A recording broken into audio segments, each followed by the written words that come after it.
Bonjour et bonsoir, ça dépend où vous êtes, vous retrouvez le vice-versa, vous souhaite une agréable et excellente journée. Ah, ah, ah, ah. Alors, comment vous allez? J'espère bien. Moi, de mon côté, ça va. Aujourd'hui, je me propose de venir vers vous avec une petite vidéo. Tout d'abord, merci pour les nouveaux abonnés. Ne manquez pas de liker les vidéos, de les commenter et aussi de les partager. Pourquoi certaines proies des pervers narcissiques n'arrivent pas à sortir de l'emprise du pervers narcissique? Même après avoir rompu la relation, même après avoir quitté le pervers ou la pervers narcissique, que ce soit un zombie ou une vipère ancienne, ces personnes restent dans un état second, un état de demi-mort, un état justement aussi de zombification. Parce que, vous savez, comme je vous ai toujours dit, le pervers narcissique, en fait, ne veut pas toujours détruire totalement ses victimes. Mais il aimerait que, même si celle-ci quitte la relation, qu'elle reste dans un état amorphe, qu'elle reste dans un état d'ineptie, où elles n'ont plus de vie, et qu'ils puissent toujours aussi contrôler leur flux énergétique. Et en pensant à cela, je me suis rappelé d'une histoire, d'une femme qui avait une perte de sang. Elle avait une perte de sang et elle est allée chez tous les thérapeutes. Elle est allée chez tous les médecins. Elle est allée chez tous les coachs, si c'était dans notre temps, parce que bon, c'est une histoire ancienne. Mais elle ne trouvait pas de guérison. Alors je me suis dit, ah, c'est ce que le pervers narcissique fait avec ses victimes, avec ses proies. Il les fait avoir une perte de sang. Parce que dans le sang, il y a la vie. Et également, le sang produit des énergies. Et c'est pour cela que quand vous n'avez pas d'énergie, vous perdez aussi le sang. Et le pervers narcissique sait que quand vous perdez du sang, vous n'avez pas de force pour pouvoir réaliser quoi que ce soit. Vous n'avez pas de force pour pouvoir vous relever. Vous n'avez pas de force pour pouvoir atteindre des objectifs. Parce que vous perdez justement des énergies. Et vous allez aussi le constater, si peut-être vous faites des randonnées parfois en montagne, il faut parfois gérer ses énergies.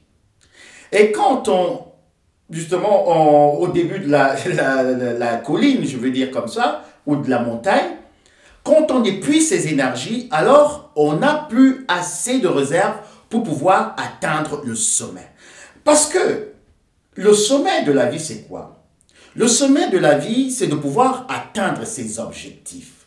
Le sommet de la vie, c'est justement de pouvoir se réaliser. Le sommet de la vie, c'est également, comme le disait le Maslow, c'est de pouvoir atteindre un niveau où on sera déjà plein d'énergie et on aura tellement qu'on pourra donner aussi aux autres. On parle de la pyramide de Maslow. Mais le pervers narcissique voudrait que vous restiez toujours au bas de la pyramide. Que vous vous souciez seulement de la nourriture, que vous souciez juste du vêtement. C'est aussi bien, mais ce n'est pas votre mission. Votre mission, ce n'est pas seulement de vous satisfaire vous-même, mais aussi d'atteindre la montagne pour pouvoir aussi aider les autres à monter. Parce que quand vous allez en montagne, et vous allez aussi voir que ce soit aussi à l'Everest, on envoie toujours d'abord des Sherpas. On envoie des gens pour pouvoir fixer justement des cordes pour que d'autres personnes puissent monter. Et si vous êtes vraiment un zèbre, si vous êtes un enfant de lumière, alors sachez que vous n'êtes pas venu sur cette terre pour rester au bas de la pyramide. Vous devez évoluer. Mais seulement quand vous avez cette perte de sang, quand vous avez cette perte d'énergie, comment allez-vous atteindre le sommet de la montagne? Le pervers narcissique voudrait que vous couriez de médecin en médecin, de thérapeute en thérapeute, de coach en coach. Parce qu'il sait également que vous vous épuisez. Et pourquoi certaines personnes, justement, ont cette perte de sang? Parce que le pervers narcissique est toujours en train de détourner votre attention du sommet. Il vous dit Jacqueline, il vous dit Christine, il vous dit Marc, il vous dit Paul. Alors, tu as essayé de t'échapper de moi, mais sache que tu ne vas jamais réussir quelque chose dans ta vie. Tu m'as quitté, tu m'as abandonné, parce que le pervers narcissique, lui, il est toujours dans la victimisation. Il dit, tu m'as abandonné, mais sache que tu ne vas jamais rien réussir dans ta vie. Tu vas rester toujours au bas de la pyramide, juste en train de te satisfaire de la nourriture et du vêtement. Pour certaines personnes aussi qui sont adonnées à une certaine religion, on dit le vêtement et la nourriture vous suffira. Mais en réfléchissant, je pense que le vêtement dont il est question, c'est un vêtement de roi.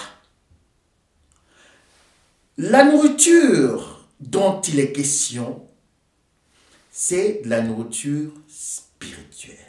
C'est de la nourriture en abondance. Et cette nourriture également représente les énergies. Parce que quand vous en avez assez, vous pouvez aussi donner aux autres.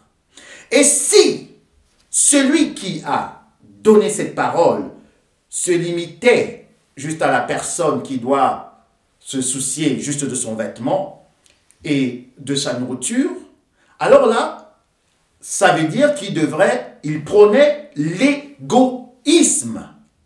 Il ne prônait pas l'égoïsme en parlant de ça. Il faut comprendre parfois certaines choses. Le vêtement et la nourriture, ça veut dire le vêtement d'un roi, le vêtement d'une reine.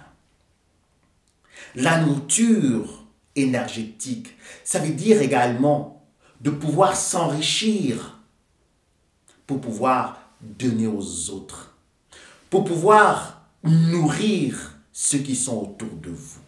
Mais le pervers narcissique vous a fait croire que c'était la signification de cette parole et que vous devez rester en bas de la pyramide de Maslow. Aujourd'hui, je vous invite à fixer vos regards vers le sommet de la montagne, vers votre moi profond. Parce que dans votre moi profond, vous pouvez prendre des énergies, vous pouvez vous ressourcer, vous pouvez vous revitaliser pour atteindre justement le sommet. Et le sommet, ce sont vos objectifs, votre réalisation. Et de pouvoir justement à la fin être tellement rassasié, être tellement bien vêtu que vous en avez plus, vous en avez en surplus, en abondance pour donner aux autres.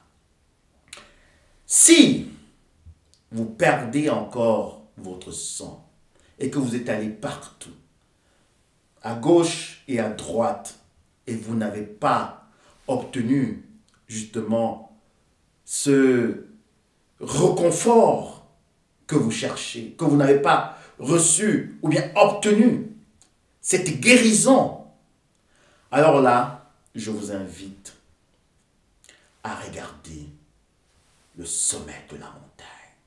Et quand vous regardez le sommet de la montagne, alors votre regard se détourne de votre misère, se détourne justement de cette mare de sang dans laquelle peut-être vous baignez encore. Parce que le pervers narcissique ou la pervers narcissique ou la meutienne vous a tellement blessé que le sang coule encore.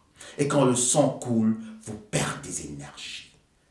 Laissez-vous faire soigner, pensez vos blessures, relevez-vous et regardez dessus de la montagne pour pouvoir obtenir votre vêtement parce que vous êtes des reines, vous êtes des rois, vous avez justement quelque chose de plus grand, vous avez un futur meilleur et ne vous focalisez pas sur ce que le pervers narcissique vous a fait, mais focalisez-vous sur vos objectifs.